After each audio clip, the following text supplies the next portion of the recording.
Buenos días a todos. Gracias por asistir al seminario. Ya vamos a iniciar. Creo que tenemos el tiempo un poco limitado porque a las 12 es la presentación, la bienvenida de los estudiantes. Entonces vamos a tratar de iniciar ahora. Es un gusto presentarles a Ignacio Alonso Bilbao. Él estudió su licenciatura y se graduó en el doctorado en Ciencias del Mar en la Universidad de Las Palmas de Gran Canaria, donde es profesor titular desde 1997. Ha sido líder de varios proyectos competitivos, tiene más de 50 publicaciones y estudia principalmente aspectos relacionados con la geomorfología litoral, transporte de sedimento tanto en playas como en dunas y cuestiones de gestión costera. Va a estar de sabático, bueno, ya está de sabático aquí en CISAL, pues es un gusto tenerlo como orador en este seminario. Gracias. Muy bien. Muchas gracias, Alex.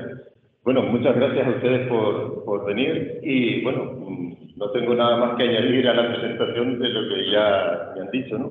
Para mí, desde luego, es un honor estar aquí, porque, vamos, me parece que, desde luego, CISAL es un sitio que tiene una potencialidad enorme y, bueno, pues ahí están ustedes para demostrarlo.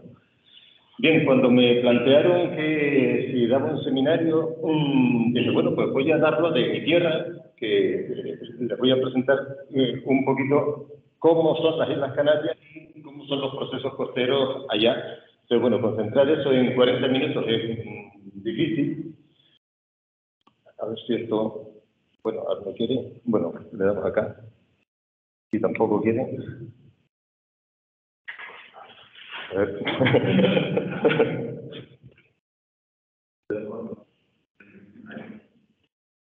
Ajá, bueno, vale. A ver si. Bueno, esto no va, pero bueno. Si no, sí, vale, le voy dando. Perfecto. Entonces, bueno, un poquito la charla, la estructura de nuestros dos grandes apartados. Les voy a contar un poquito cuál es la situación de partida para que tengan una idea general en 15 minutos de cómo son las Islas Canarias, que es algo pues completamente distinto a lo que tenemos acá en Yucatán, y porque a partir de ahí pues podrán entender mejor un poco los casos de estudios que les voy a presentar.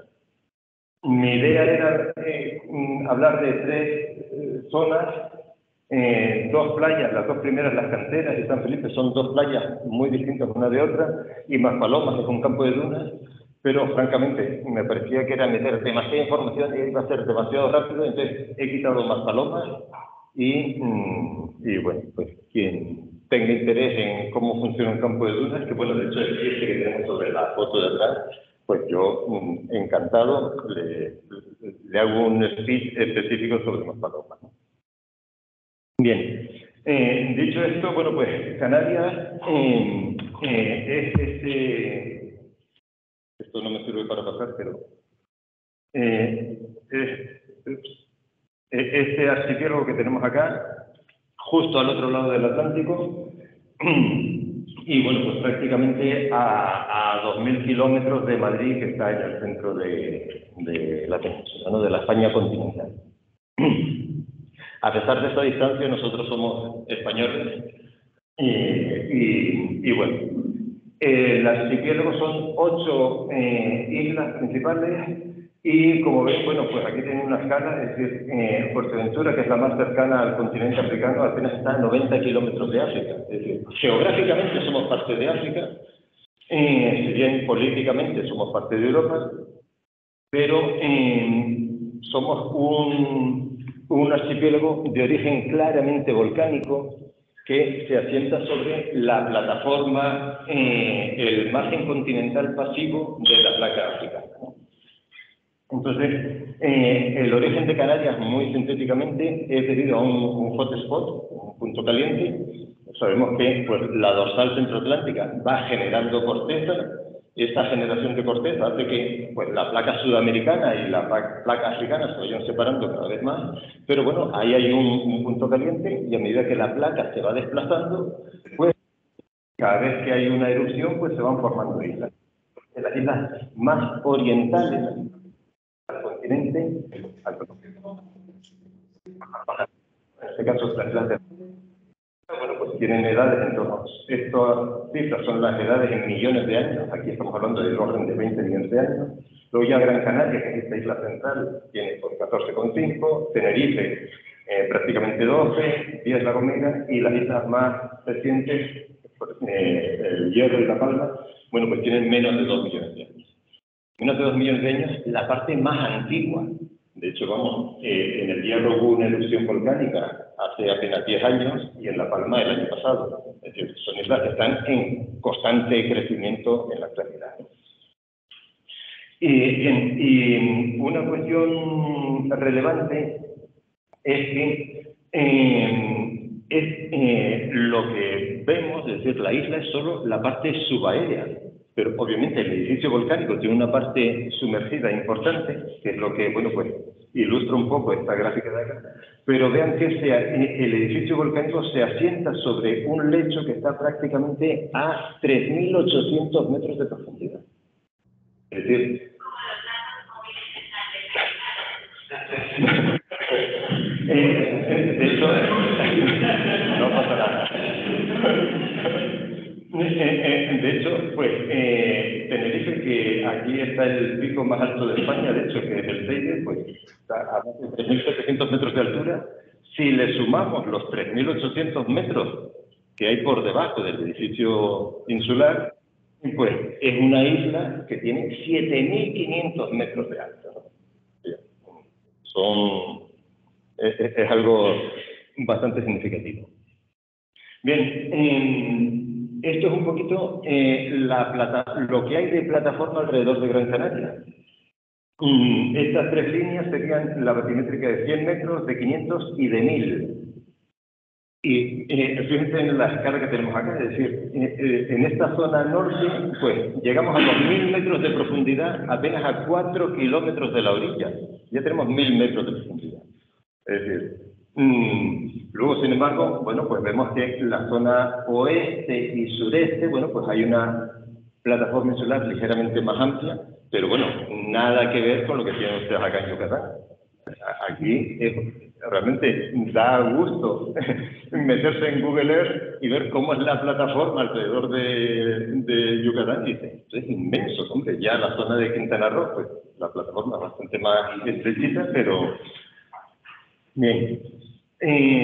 ¿Por qué es relevante esto? Porque la ausencia de plataforma significa que no hay sedimentos marinos que potencialmente pudieran llegar a la costa. Y a eso le tenemos que añadir otro efecto importante, y es la ausencia de ríos. No hay cursos de agua constante, es decir, cuando hay lluvias muy torrenciales, pues corren los barrancos y obviamente, bueno, pues algo de sedimento aportan, pero al mismo tiempo, bueno, pues hay una gran cantidad de presas en los barrancos, precisamente para almacenar agua, y entonces, bueno, pues el aporte de sedimentos de tierra al mar, pues es prácticamente nulo. Entonces, si no hay aporte de sedimentos de tierra al mar, porque no hay ríos, y no hay aporte de sedimentos del mar hacia la costa, porque no hay plataforma, bueno, pues eso lo que nos lleva tristemente es a eso. No hay aporte de sedimentos y, bueno, este es un centro de resiliencia costera, entonces tengo claro que ustedes son muy conscientes de la importancia de los aportes de sedimentos a la costa, ¿no? Si a eso le añadimos los cambios de nivel del mar, entonces, bueno, acá tenemos los cambios que ha habido a lo largo del último 1.200.000 años, que bueno, pues vemos que ha habido una enorme gran cantidad de subidas y bajadas del nivel del mar, en el rango de 1 millón de años, hay prácticamente 20 subidas y 20 bajadas, y con máximos de 120 metros de amplitud. La última de ellas, pues la tienen aquí representada y, bueno, pues prácticamente desde hace 20.000 años antes del presente, el nivel del mar subió muy rápidamente hasta hace 6.000 años y ya de 6.000 años para acá, pues está prácticamente estabilizado. Ahí subió 120 metros. Esa subida de 120 metros, ¿qué significaba? Bueno, pues que obviamente pues, toda la plataforma que tienen ustedes acá en Yucatán estaba emergida y lo mismo, esa exigua plataforma que yo les he enseñado en Gran Canaria, bueno, pues también era territorio emergido, ¿no? Pero en la actualidad, obviamente, eso está a muchos metros de profundidad y no aporta subida. Y más cuando, bueno, pues las curvas actuales de subida del nivel del mar, bueno, pues todos las conocemos, ya sean medidas con mareógrafos in situ en puertos, como con medidas satelitales, que es la gráfica, el azul más oscuro son las medidas de satélite desde las últimas décadas. Entonces vemos claramente que el nivel del mar está subiendo a escala planetaria. Entonces, obviamente, en unas zonas más, en otras zonas menos. Estos son un mapita de la NASA de las distintas coloraciones, digamos, de amarillos a naranjas, rojos, son los donde sube el nivel del mar únicamente, pero en cualquier caso vemos que hay manchas azules en zonas donde sí, hay algunas zonas puntuales donde el nivel del mar está más bajo, particularmente alrededor de Groenlandia y del Ártico, pero bueno, lo que es indudable es que predominan los naranjas y rojos, ¿no? El mar está subiendo a escala planetaria y eso es un hecho indudable, ¿no? Entonces, con esas mimbres tenemos que Canarias es un territorio muy limitado, donde está subiendo el nivel del mar, donde no hay aportes de sedimentos y además está sometida a una enorme presión poblacional. Les pongo aquí, para que se haga una idea, o sea, Gran Canaria sería pues, una isla prácticamente circular, esto sería un diámetro de 45 kilómetros de diámetro. Esto es la ciudad de Mérida. Yo me he quedado asombrado de lo enorme que es. La ciudad de Mérida sería un círculo de 15 kilómetros de diámetro. Bueno, pues ya ven que, o sea, Gran Canaria es algo más grande, pero bueno, no, tampoco es que sea exageradamente mayor que Mérida. Bueno, pues en esta superficie de pues, 1.500 kilómetros cuadrados hay una población fija de prácticamente 860.000 habitantes, lo cual nos da una densidad de más de 550 habitantes por kilómetro cuadrado. A eso hay que añadirle que tenemos solo en esta isla, ojo, de orden de 5 millones de turistas en 2019, el año previo a la pandemia. Ya, bueno, pues bajó mucho en 2020-21, pero ya en 2022 se espera que termine el año pues con cifras otra vez del orden de los 5 millones de habitantes, 5 millones de turistas, perdón, y donde la estancia media, ¿por qué saco lo de la estancia media? Bueno, pues porque es un dato importante, es decir, la estancia media del turista es de 9,4 días. No son turistas que van un fin de semana, ni tampoco se quedan un mes, pero bueno, están en torno a 10 días. Bueno, pues 10 días, este número de turistas al año tendría que ser una media de 130.000 habitantes más a lo largo de todo el año. Bueno, pues estos 130 más los 860 que ya somos residentes, pues estamos hablando de 1 millón de habitantes, ¿no? 1 millón de habitantes sobre una superficie limitada donde además el 43% de la isla está protegida. Y el hecho de que haya tanta superficie de isla protegida, pues está muy bien, porque hay muchas zonas que tienen un alto valor natural, pero al mismo tiempo eso lo que determina es que la población y los usos del territorio se concentran en la zona que no está protegida. Es decir, este mapa central son los espacios naturales protegidos en la isla. Luego también hay gran cantidad de la franja marina que está protegida, pero bueno, eso ya no lo he metido. Pero, bueno, pues aquí tenemos estos puntos negros, son la distribución de los núcleos de población, que obviamente pues, se encuentran a lo largo de todo el borde norte, oriental y sur de la isla, que es precisamente la zona donde no hay espacios protegidos, ¿no? Las principales infraestructuras viarias, este mapa de acá pues son los grandes polos de campos eólicos y parques fotovoltaicos, que obviamente pues también se localizan, bueno, pues en las zonas donde hay más viento, pero en las zonas también en la franja más próximas a la franja costera, y acá están los polígonos industriales.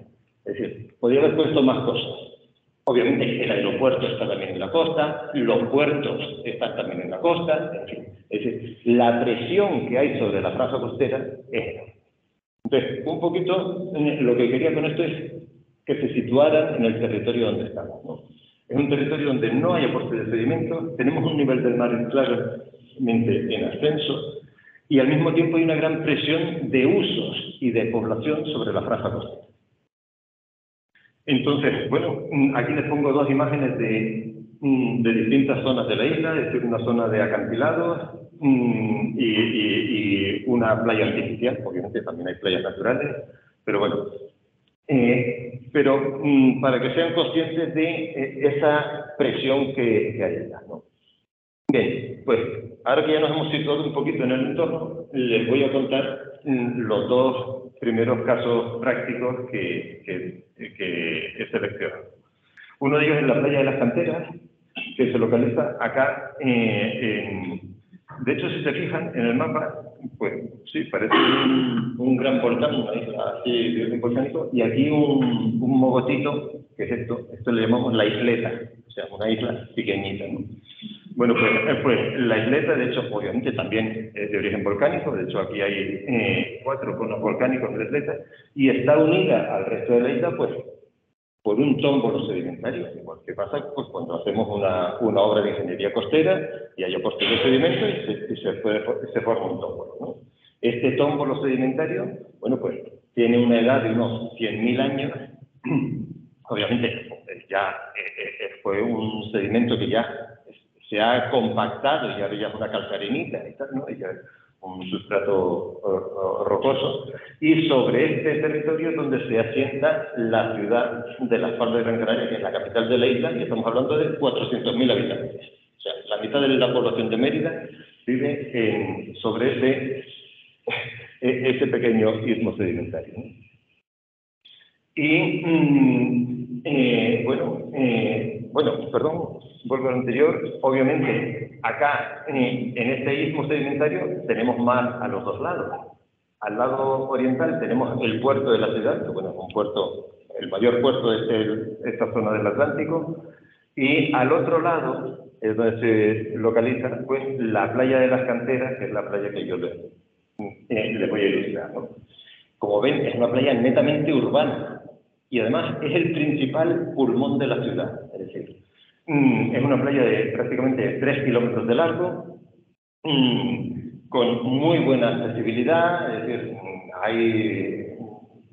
decir, todo el mundo va a la playa a todo. Es decir, desde las parejas que van a enamorar, los deportistas que van a practicar deporte, los turistas que van a tomar el sol. Es decir, es una playa que tiene un uso muy intenso, ¿no? Esto no sé qué hace aquí. Desde un punto de vista geomorfológico, se fija, la playa está dividida en 3 arcos, arco sur, centro y norte. Bueno, el nombre de los arcos pues es evidente, ¿no? Pero lo curioso es que esa división radica en la existencia de este arrecife natural, que eso es parte del mismo sustrato del beach rock sobre el que se asienta la ciudad, ¿no? El istmo que yo les comentaba hace un momento. Entonces, la existencia de este arrecife no es continua. De hecho, pues como ven acá, es decir, el tramo más largo es esta zona. Luego, aquí hay una abertura importante. Aquí hay otro tramo de arrecife. Y luego, todo el arco sur carece de arrecife. Por tanto, el comportamiento morfodinámico de esta zona de la playa es mucho más resguardada, porque el arrecife impide que llegue la energía del oleaje, mientras que en la zona sur de la playa pues está mucho más expuesta al oleaje. Entonces, bueno, estos son un par de imágenes del arco norte. Vemos que puede haber más o menos oleaje por fuera del arrecife, pero por dentro es una zona, es como si fuese una piscina natural inmensa. Es un acuario fantástico. Y luego, además, es de destacar que este arrecife prácticamente está a la altura, la cota de coronación del arrecife es nivel medio. en Canarias tenemos la carrera de mareas es de orden de 80 centímetros en mareas muertas, 2,8 metros en mareas vivas. Es decir, bueno, pues en mareas vivas significa que cuando hay pleamar, pues prácticamente hay 1,5 metros de agua por encima de la arena, ¿no? Vale. Y luego un par de fotos del extremo sur, que es donde les digo que no hay arrecife y es una zona pues muy expuesta al oleaje, pero a pesar de ello, bueno, pues ya ven, esto es una foto de internet que saqué anoche, ¿no? La densidad de población que hay es importante en la playa y al mismo tiempo el hecho de que no exista el arrecife pues significa que es una zona donde hay oleaje y de hecho bueno, pues una de las pruebas del Campeonato del Mundo del Surf se celebra aquí, es decir, el tipo de olas que hay, bueno, pues se prestan mucho a los deportes náuticos, ¿no? Vale. Ahora que ya nos hemos situado un poquito en cómo es la playa, pues, ¿qué pasó con esta playa? Si vemos un poquito la evolución a largo plazo, fíjense, claro, como tenemos el trazado urbano es muy fácil medir, porque las calles no han cambiado de sitio y los edificios no han cambiado de sitio, ¿no? Fíjense en la foto del año 54, lo que era la amplitud de playa era muy estrechita y de hecho en esta zona de acá pues no había arena. Ya en el año 66 parece que esto es ligeramente más ancho y la arena tiende a migrar hacia el sur. En el año 87 la amplitud de la playa es mayor y esto ya está prácticamente unidos. Y en el año 2012 pues prácticamente igual, pero acá sí que hay algo más de ese. Esto fue un estudio que nos encargó el ayuntamiento en 2013, por eso he terminado de poner las fotos ahí en 2012, pero bueno, se podrían poner más. Acá lo que hicimos, igual que les he mostrado estas 4 fotos, fue georreferenciar la línea de costa, pues desde el año 40 hasta 2013, que fue el periodo de tiempo que nosotros analizamos. El año 40 era la primera ortofoto que pudimos localizar. Bueno, acá están todas las fotos, todas las líneas de costa, tomando siempre como más claro, como tenemos una marea importante, ¿hasta dónde mides? Hasta el límite del agua. Bueno, entonces, si está medido, la foto la tomaron en pleamar o en bajamar, significa que estás cogiendo más o menos amplitud de playa. Para eso hay una técnica muy sencilla que es coger el límite de la arena mojada. Es decir, porque si estás en bajamar, tú mides hasta donde se mojó la arena en la pleamar previa, ¿vale? Con lo cual estás minimizando el error. Obviamente, ese límite de la arena mojada no es lo mismo si la foto se tomó en mareas vivas que en mareas muertas, ¿no? Pero, obviamente, en las fotos recientes, uno sí puede saber el día que se tomó la foto, pero en la foto de los años 40, 50, 60 es imposible. Imposible. Entonces, bueno, pues adoptamos ese criterio, y ese criterio en general, bueno, pues se adopta muchas veces en sitios meso y macromareales, ¿no? Zonas micromareales pues no tienen mayor relevancia.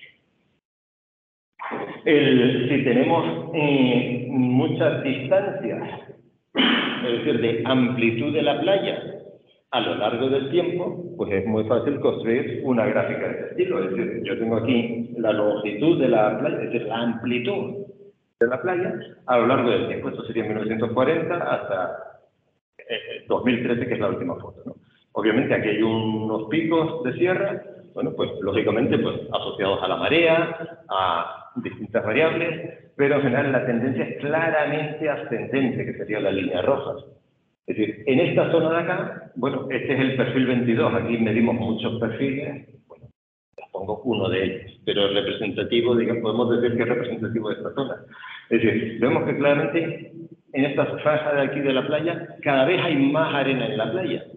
Pero, ojo, si nos fijamos un poco más, podemos dividir esta serie temporal en 2 sectores. Es decir, los primeros 40 años, es decir, de 1940 a 1980, sería este tramo de línea verde donde la pendiente es muy acusada, mientras que de 1980 a la actualidad la pendiente es nula. Es decir, al principio, lo que tenemos es que hasta el año 81 el arco norte ganaba prácticamente 1 metro al año de playa, mientras que desde entonces es prácticamente estable, eso sí, con sus subidas y bajadas, pero a lo largo desde el año 80 hasta la actualidad, bueno, pues que han pasado pues ahí, pues 35 años, vemos que prácticamente no. Es decir, ¿qué pasa aquí en el año 81? Es decir, ¿por qué se rompe esa tendencia, ¿no?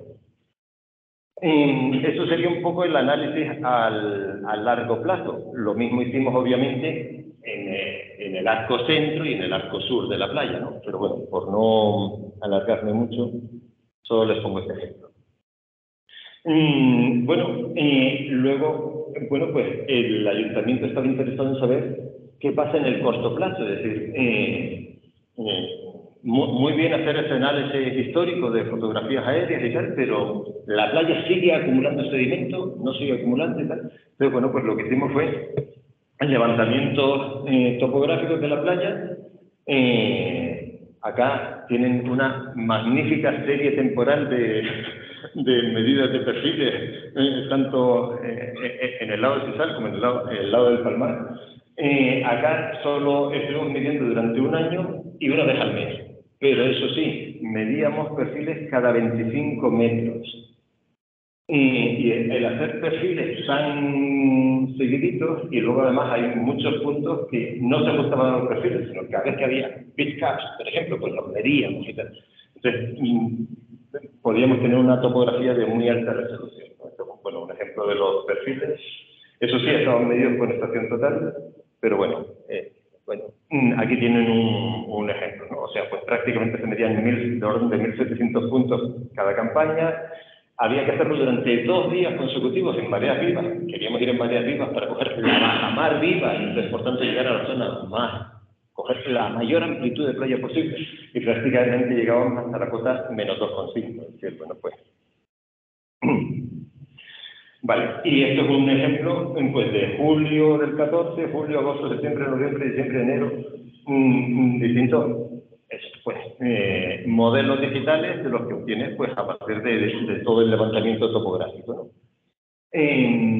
Fíjense, por ejemplo, es decir, esto es un zoom de esta última parte de acá, es decir, acá vemos perfectamente estas onditas, esos son los pitch caps que se forman en la playa, es decir, el hacer un levantamiento con perfiles tan consecutivos te da mucha resolución para tener topografías de mucho detalle, ¿no? Entonces, claro, pues aquí puedes medir longitud de los pitch caps, altura de la cresta al seno, otra serie de parámetros geomorfológicos, ¿no? ¿Vale? Y si ya tenemos las topografías, bueno, pues no tenemos más que cruzar una con otra y vemos la diferencia de volumen. Es lo que nosotros allá le llamamos el balance sedimentario. ¿Cuánto hemos ganado o hemos perdido en cada sitio concreto, ¿no? Entonces, con esta escala que les presento aquí, digamos, valores rojos son erosión, tonos verdes, acumulación. Entonces, bueno, pues vemos claramente entre julio y agosto que esta zona de la playa, pues, acumuló sedimento por aquí perdió en esta zona, tal, y, bueno, las zonas en blanco, bueno, pues prácticamente no hay cambio, ¿no? Entonces, es una forma muy sencilla de ver realmente el efecto, es decir, por ejemplo, acá, entre noviembre y diciembre, vemos que aquí hubo una erosión enorme. ¿Qué pasó entre noviembre y diciembre del 14? Bueno, pues hubo un temporal enorme. Y hubo un temporal que precisamente en el arco sur de la playa, que es la zona donde no existe el arrecife, pues aquí erosionó muchísimo sedimento. Gran parte de este sedimento se acumuló aquí, pero también se erosionó mucho aquí y mucho de esto que se erosionó pues no se volvió a recuperar. Es decir, bueno, te permite obviamente relacionar los cambios que tú observas en la playa con los agentes del clima marítimo. Esto sería la resultante de la el primer levantamiento topográfico de julio del 14 y el último de julio del 15. Es decir, aquí tenemos un año de diferencia. ¿Qué observamos en este año? Bueno, pues prácticamente el arco sur predominan los colores verdes. El arco sur ganó sedimento. Pero, ojo, aquí tenemos la gráfica del arco sur. Es decir, a lo largo del tiempo, obviamente, el primer levantamiento que hace, tú le das un valor 0, entonces empezó a ganar sedimento, aquí perdió un montón, pues prácticamente diciembre, enero, febrero, marzo, y luego ya vuelve a ganar. Pero, ¿por qué vemos tanto verde? Bueno, pues porque empieza en 0 y termina en 10.000 metros cúbicos, es decir, prácticamente ahí se ganaron 10.000 metros cúbicos. Esto sería el arco sur, arco centro, arco norte.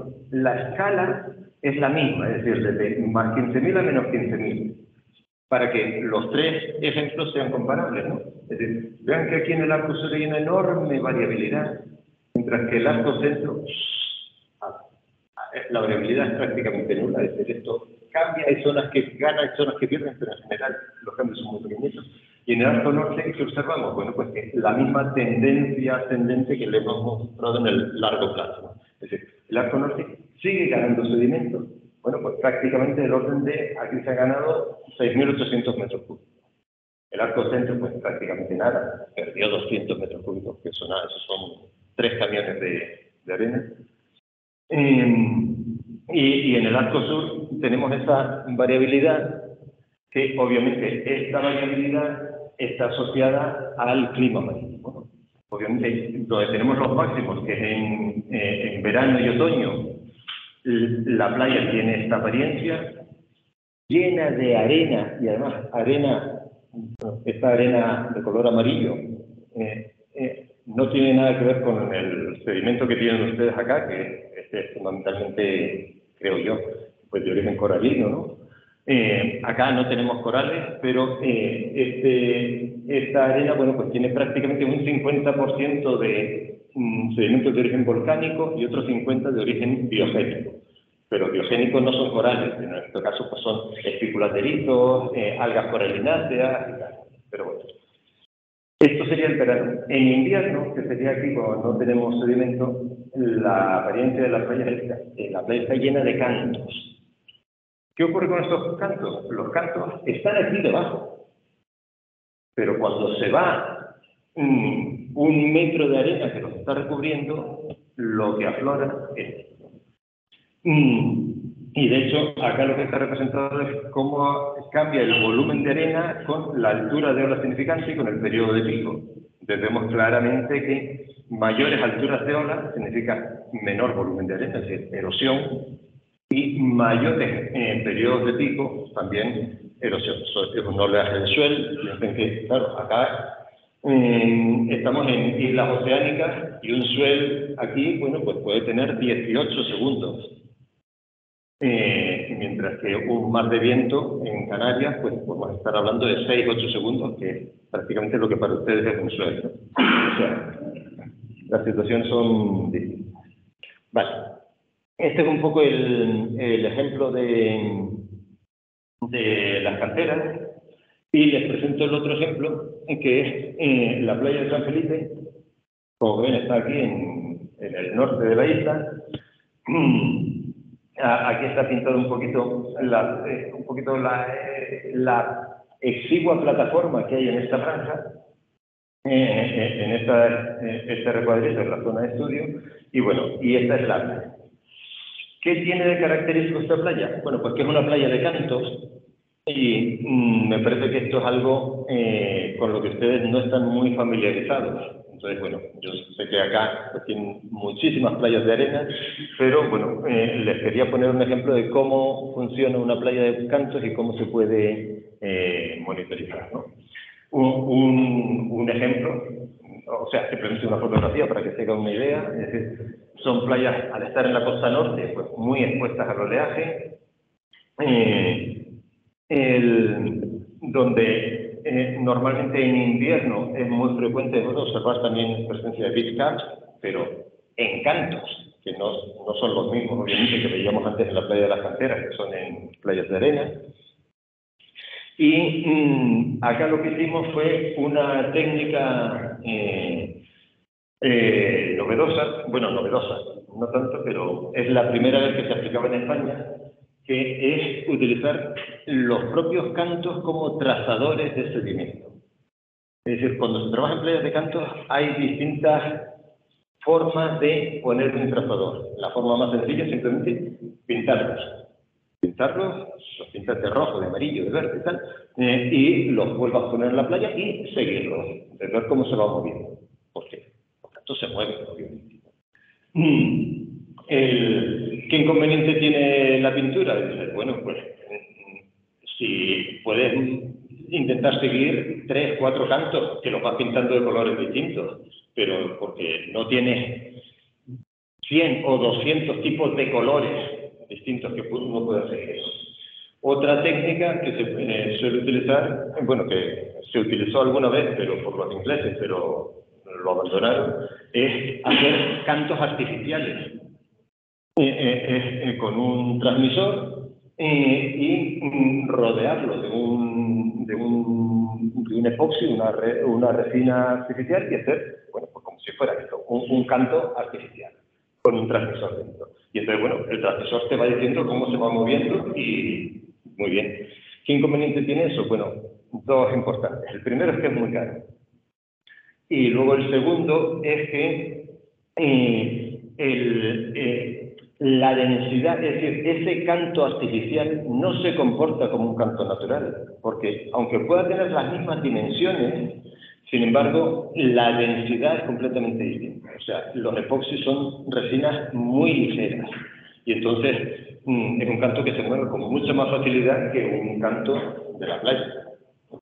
Entonces, la tercera técnica, que es la que utilizamos nosotros, es coger cantos de la propia playa, eso sí, con estos dos requisitos, que un canto es una partícula tridimensional, ¿no? Casi esto me pilla mejor, el celular, imagínense. Entonces, tenemos siempre un eje largo, un eje medio y un eje corto. Vale, pues el eje largo tiene que ser como requisito mayor de 42 milímetros. ¿Para qué? Para poder insertarle un transductor, que es lo que les mostraré ahora. Y luego cogimos también cantos que fuesen menos de 3 kilos, porque claro, nosotros nos llevamos 200 cantos de la playa al laboratorio y allí, bueno, pues para medir densidad, les medíamos bien los 3 ejes, para caracterizarlos y tal. Y claro, si ya cogimos el límite de 3 kilos, imagínate 3 kilos por 200 cantos, bueno, pues son unas cuantas toneladas, ¿no? Vale, y entonces lo que hace con cada uno de ellos, aparte de medirlos y pesarlos y tal, es se perforan y se les inserta un transductor. Un transductor que tiene un número, como si fuese la placa de un auto, es decir, un número que es específico. Y luego ya, pues, se sella bien con una resina especial y el transductor está dentro del canto. Entonces, una vez que ya tenemos los 200 cantos preparados, pues nos fuimos a la playa y los depositamos aquí. Y luego, pues construimos una antena, que es este cacharro que tenemos acá, que, bueno, pues para ir detectando, yo no sé si acá esto se usa, lo de ver gente en la playa como buscando metales. Vale, yo sé que, bueno, en España es poco común, pero en Estados Unidos y en Gran Bretaña es súper común ver gente buscando metales. Bueno, pues nosotros íbamos un poco de ese estilo, pero con esta antena que, bueno, pues esto tiene 80 centímetros de diámetro, o sea, una antena grande. Y con eso vas barriendo toda la playa y se pita. Cada vez que pita es porque hay un canto de los tuyos, de los que tú has puesto, de los 200 que pusimos, y entonces, bueno, pues con la estación total lo posicionábamos exactamente y tal. Vale, entonces, acá tenemos 4 campañas que hicimos con estos cantos. Y entonces, pues, fíjense, la zona de la playa la dividimos en 6 sectores, es decir, este, centro y oeste, y cada uno de ellos upper and lower, es decir, la zona superior por encima de la verga y por debajo de la verga.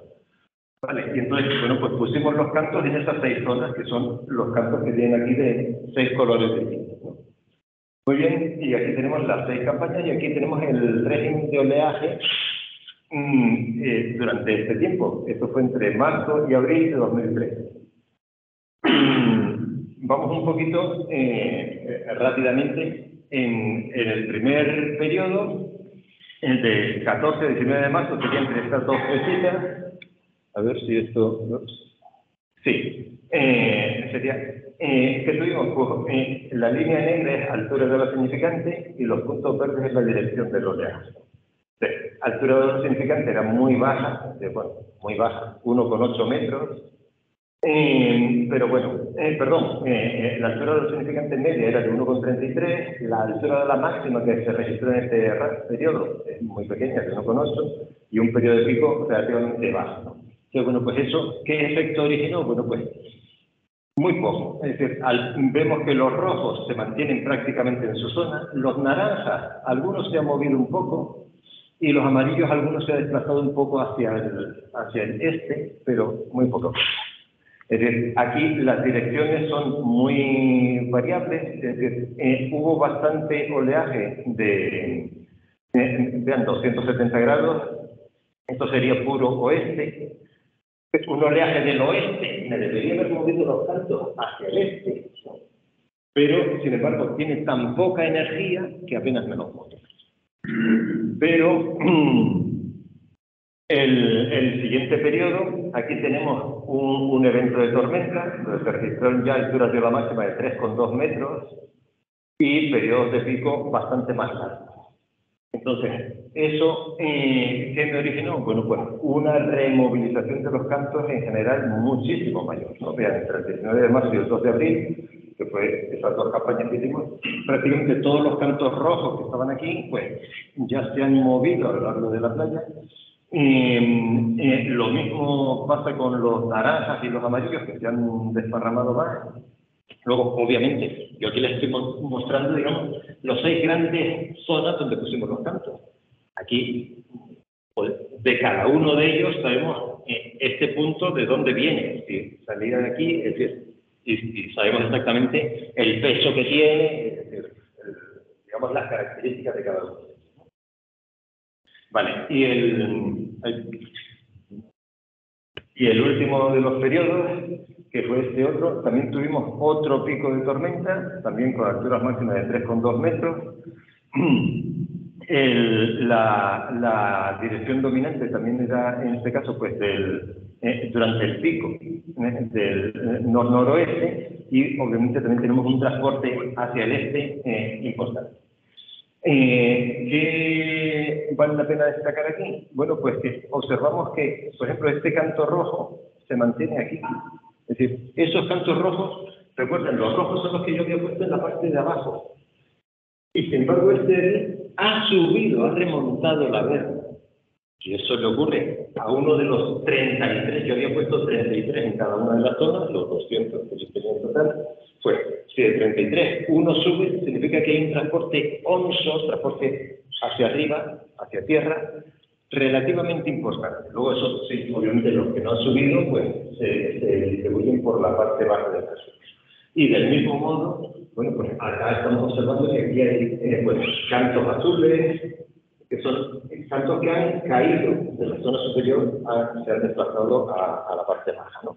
Perdón, los números que están en la leyenda son el número que encontraron. Correcto, correcto. Muy buena puntualización. Es decir, habíamos empezado con 33 en cada una de ellas, luego, claro, cuando tú vas al campo, no los encuentras todos. Muchos de ellos porque a lo mejor ya han salido de tu zona de muestreo, están en la zona sumergida que no puedes monitorizar con la antena, o bien se han desplazado hacia acá y tampoco los monitorizas, o bien están enterrados. También hicimos un estudio aquí de la zona en la que se enterraban más, si se enterraban en arena, si se enterraban en cantos, o si simplemente se quedaban sumergidos en el agua. Qué profundidad de enterramiento éramos capaces de detectar con la antena y tal. Pero bueno, eso es más largo. Entonces, bueno, sí, efectivamente los numeritos son el número de cantos que detectábamos, que obviamente va bajando con el tiempo, ¿no? De 33 en cada uno de ellos, bueno, pues vean que aquí ya estamos a lo mejor en un 60% del total, ¿no? Vale. En definitiva, ¿qué tenemos? Bueno, pues que a lo largo de estas 4 campañas, que, ojo, 4 campañas en un mes, o sea, del 14 de marzo a 10 de abril, ha habido un transporte dominante longshore, es decir, a lo largo de la playa, fundamentalmente hacia el este, asociado a ese oleaje del oeste, y los cantos que suben y bajan son algo de transporte bien hacia tierra, bien hacia el mar. Es decir, valores negativos de transporte hacia tierra, y entonces vemos que hay, si hay un cierto movimiento onshore hacia tierra, ¿no? Sin embargo, el transporte offshore, bueno, pues mucho menos. Y luego, aparte de medir el movimiento de los cantos, bueno, pues como íbamos con la estación total, pues hacíamos una topografía también pues con un nivel de detalle importante, y eso nos permite pues ver geoformas como este perfil, que son beach caps. Entonces, bueno, pues ahí ves perfectamente la longitud de onda de los caps, estamos hablando de 10-12 metros de longitud de onda, la altura que tenemos entre la parte elevada y la parte deprimida, la presencia de bermas en verano y en invierno. En invierno solo hay una berma de tormenta, mientras en verano hay claramente dos bermas en la playa. Y aparte, bueno, pues podemos ver cómo cambia el volumen de sedimentos a lo largo del tiempo. Entonces, acá tienen cómo cambia esta línea discontinua, sería el volumen de sedimentos en la zona superior del perfil y en la zona inferior. Entonces, ¿qué vemos? Que en la zona superior del perfil prácticamente no cambia, mientras que la parte de abajo del perfil cambia un montón. Un montón, estamos hablando de esta escala hasta 20.000 metros cúbicos. En una playa pequeña, una playa que, bueno, no lo he dicho, pero tiene 130 metros de largo. Es decir, en 130 metros de largo aquí se mueven 20.000 metros cúbicos de sedimento. ¿Por qué? ¿Cuándo tengo la erosión? Bueno, pues al final del verano, es decir, bueno, pues la climatología sabemos que no es exacta. Aquí el gran bajón, bueno, pues fue en el mes de diciembre del año 13, mientras que aquí el gran bajón fue en noviembre, un mes antes. Es decir, tenemos erosión en invierno, acumulación de sedimentos en verano y nueva erosión. ¿Dónde se producen esos cambios? Pues obviamente en la zona baja del perfil de la playa. ¿Por qué? Pues porque entra un montón de arena. En una playa, esto es lo que se conocen como playas compuestas, donde tenemos una parte de cantos, que es la parte superior del perfil, y en invierno todas las playas de cantos, mientras que en verano, con el buen tiempo, la parte inferior del frente de playa queda totalmente recubierto de arena. Esa gran llegada de arena es lo que origina esta gran acumulación de sedimentos que tenemos acá en verano y que teníamos aquí en el verano. Vale. Bueno, obviamente eso hace pues, que cambie la amplitud de la playa, la pendiente y tal, y bueno, son una serie de cambios que están ahí. Y bueno, ya lo otro era el ejemplo de Maspalomas, pero no voy a entrar porque me parece que nos vamos de tiempo. Así que esto es todo lo que les quería contar. Si tienen alguna duda, será un placer intentar responderles.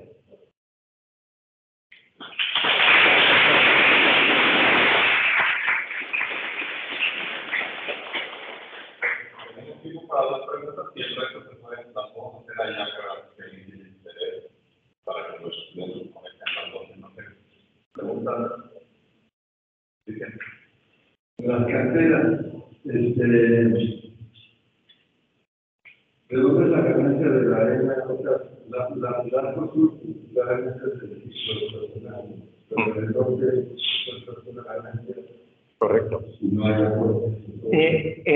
Las canteras es un caso muy anómalo. Es la única, nosotros tenemos monitorizadas muchas playas y es la única playa que presentaba una tendencia natural a ganar sedimentos. ¿De dónde viene? Pues, vamos rápido para atrás, del fondo de la bahía. Bueno, aquí, da igual, sí.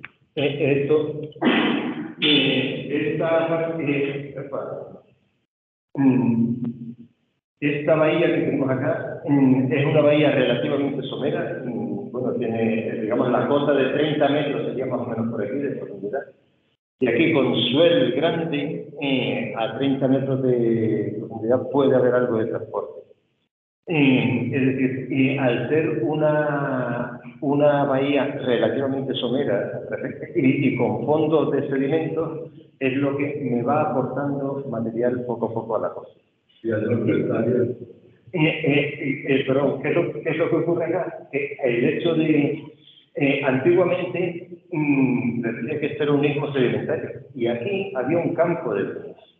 La arena entraba por la playa de las Canteras, y quizás en la otra un poco mejor, y esta pequeña playita que tenemos acá es la playa de las Alcarabaneras, y la arena circulaba de un lado a otro. Este campo de dunas ha completamente desaparecido porque la ciudad se ha construido encima, pero durante muchos años ha seguido llegando arena, y arena que ya se acumulaba en la playa porque el viento no la podía sacar. ¿Por qué no la podía sacar? Porque aquí hemos construido una barrera urbana con edificios de 8 o 10 plantas de altura, y entonces ya no hay transporte eólico. Entonces, claro, el mar sigue aportando sedimentos, el viento no la puede sacar, y entonces, ¿dónde se acumula el sedimento? Pues, principio de mínima entropía, es decir, a la zona más resguardada, acá. Oye, y no podría ser que, o sea, está bien, pero se me hace raro como que esté marcado el sitio estacional lo que está en las barrios. No puede entrar por arriba por la apertura de la ya, por esta pequeña apertura de acá, no. Es decir, además, de hecho les enseñé algunas fotos. Esta parte de la playa en verano es arena, la arena rubia que les decía, ¿no? Esta arena rubia en verano, cuando llegan los primeros temporales en el otoño, una parte se mueve hacia afuera por transporte offshore, pero una parte se mueve por transporte longitudinal acá. Y lo que llega aquí ya no sale. Entonces ahí queda arena que queda cautiva. De hecho, aquí en dos momentos distintos, en el año 93 y en el 99, el ayuntamiento sacó, es decir, metió maquinaria para sacar arena. ¿Por qué? Pues porque el volumen de sedimentos era muy grande.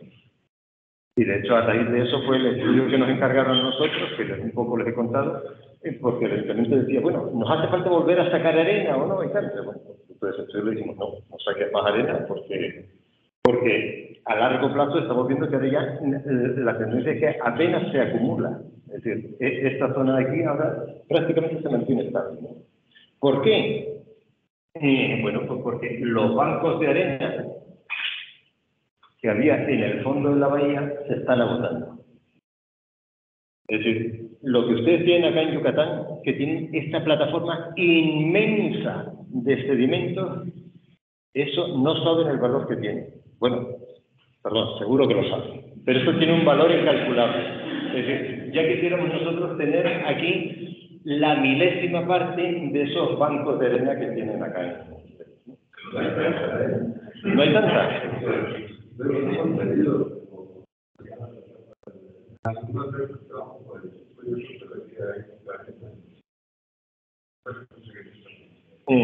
Hombre, pero bueno, por lo menos las barras de arena que se ven, obviamente esas son acumulaciones que vienen de la plataforma, ¿no? Pero bueno, luego otra cosa es el efecto de la zona del Palmar que está en erosión y tal, pero bueno, eso ya sabemos que no tiene nada que ver.